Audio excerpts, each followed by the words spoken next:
One of the most asked questions on this channel is how I keep my closet clutter-free, and as a minimalist of 10 years who successfully managed to keep my closet in order, I'm gonna spill all of my secrets and I'm gonna tell you about 4 rules or principles that I swear by that make sure that my decluttered closet actually stays clutter-free in the long run. The first rule is really the most important and you can easily apply it to any area of your home, and that is to respect the container. And when I say the container, I'm talking about designated space for a specific category in your house. For example, with makeup, our container would be either a makeup drawer or a makeup bag, whatever you use. And then of course, when it comes to clothes, our container would be our closet. This is the biggest hack that I use to keep my closet clutter-free, because once I decluttered my clothes, then I also made sure to declutter the extra closet space that I had. And once I was happy with the size of my closet, I said, okay, Kim, I'm making a deal with you that from now on, you're gonna respect the closet as it is, and I'm not going beyond this number, beyond this size. I'm not changing anything, I'm not expanding anything. So if it's getting too full, you're gonna either declutter something or you're gonna stop buying things. But also one thing to note here is that just because it fits in your closet, that still doesn't technically mean you're respecting the container. It has to fit in your closet in a nice and organized way so you can see absolutely everything that you have. Otherwise, if you stuff it at a bag or it's really cramped, it doesn't count. And this is, as I said, absolutely life-changing. Also, another way how you can contain yourself, maybe your closet it's a little bit bigger like mine is. I could easily cram more stuff in there, but how I limited myself is with my hangers. So again, I decided to keep 40 hangers, and this is my container, this is my limit. So if I know that all of my hangers are full, when I'm in the store and I'm looking to buy something, I'm gonna ask myself, okay, is there something I can declutter or will I just leave it at the store? So my recommendation here is that if you haven't done so already, that you really take your closet seriously. You want to think about decluttering the furniture and designing the closet space, the container that is the perfect amount for you. And then once you're happy with that, you just make a deal with yourself and then you go on with your life. Now, the second rule or principle that I follow is that I prioritize my peace of mind over fashion. And this is coming from someone who's absolutely in love with fashion. I love shopping, I love dressing up, I love clothes and accessories and bags, I love all of that. But over the years, and also this year when I did my 10-item wardrobe challenge, I've really realized how big of a difference the amount of stuff can make to our peace of mind and to our stress levels, because to be completely honest, the more stuff we have, the more stress we're gonna feel. It's as simple as that. And I remember before having this huge realization that when I was shopping, I was almost always comparing material stuff with material stuff. So let's say I was shopping for a new handbag that I really liked. And when I saw it, I was like, okay, this is this color, this is this size. What do I have at home? What is going on? Will I wear this one? Will I declutter something? I just compared the material, physical stuff with other material, physical, practical stuff, if that makes sense. But now that I know about the mental component, I go a step further and I also ask myself, will I pay for this item with my peace of mind and also with increased stress? Because if the answer is yes, I'm not gonna get it. So my recommendation to you is that from now on, when you're shopping for something, you not only think about the practical stuff, because again, this is very smart and important to do. You wanna think about the container and your color palette and how you can style certain pieces and what you already own. You wanna think about all of that. There is nothing wrong with that. But you also want to add another layer. For example, maybe you have a handbag that you really like and you know that once you bring it in, you're gonna have to sell one of your old handbags, and this is something you're not excited about because you know, okay, I'm gonna have to take the pictures, I'm gonna have to list it online, then I'm gonna have to negotiate and sell it. And if this is something you're not looking forward to, this is the mental price that you're also paying for the new item. But if you're looking forward to that, then absolutely go ahead and do it. Maybe with this question, you can also realize that if you add more pieces to your collection, you're gonna start experiencing decision fatigue, which is again a mental price you're gonna be paying. Or maybe you're just gonna have loads more laundry to do. Maybe this item is really difficult to take care for. All of these items, you just want to think about the mental component as well as a practical one, and your closet is gonna be much more clutter-free.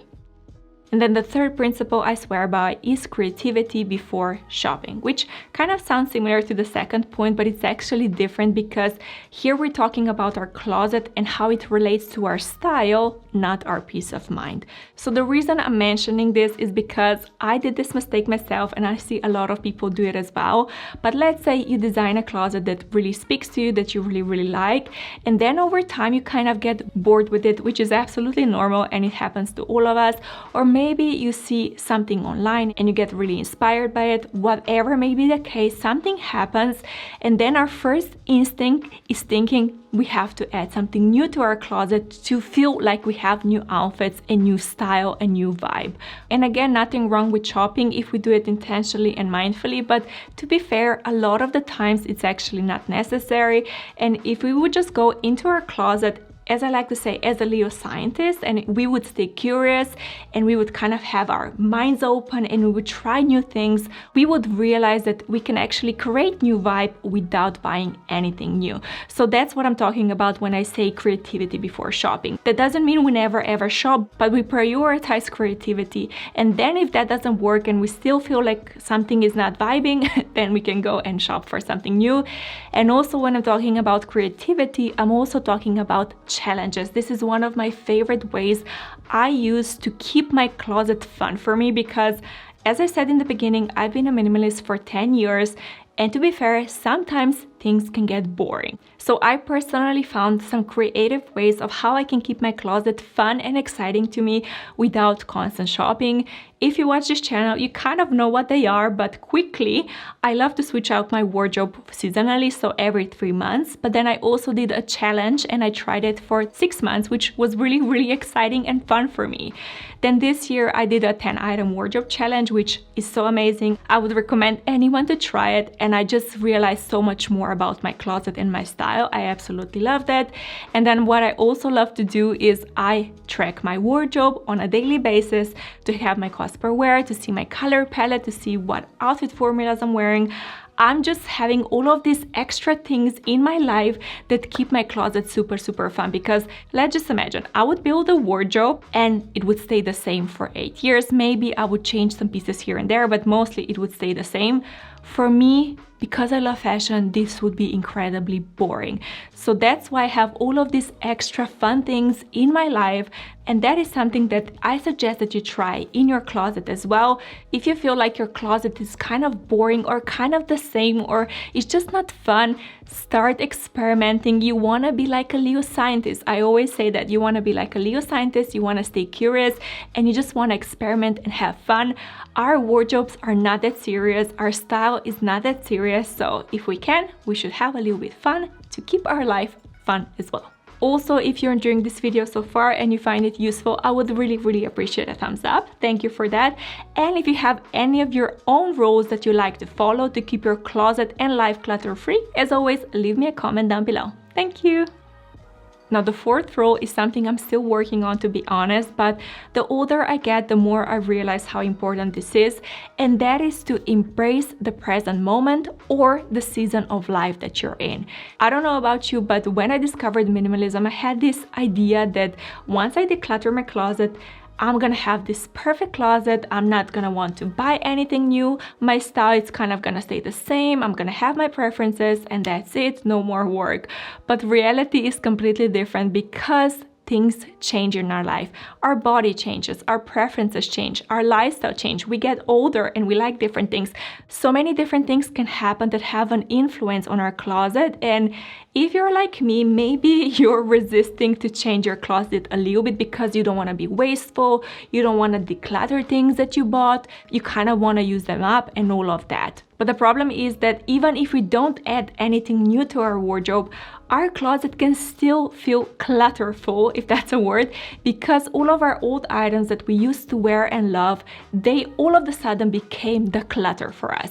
And if you're like me and you're resisting the change a little bit, then you're gonna have this closet that is the same size as before, but it's just not gonna be as useful or as joyful or as clutter-free as before, if that makes sense. But then also on the other hand, if you continue adding new items to your wardrobe without decluttering the old items and not embracing the new season of life that you're in, again, you're gonna run into the same issue. Your closet is gonna be much fuller, it's gonna have a lot more clutter, and it's just not gonna be enjoyable. So this is a lesson for me and also a lesson for all of us, that we have to go with the flow and we have to embrace the season of life that we're in. And as I said before, this doesn't necessarily mean that we have to declutter something physically. We can just put it in storage. We can put it in a Tamutel box, into an empty suitcase. We can do whatever. I recently created a store category for my closet. So all of the items that I wasn't feeling them, I just put them away for a little while. So now my closet actually feels like it represents me in this moment, in this time, and I actually feel so much more joyful. Now, if you feel inspired to create your own dream wardrobe that really represents who you are today, then watch this video next, where I talk about the store method and the store category. But this is it for today. As always, thank you so much for stopping by, and I will see you next time.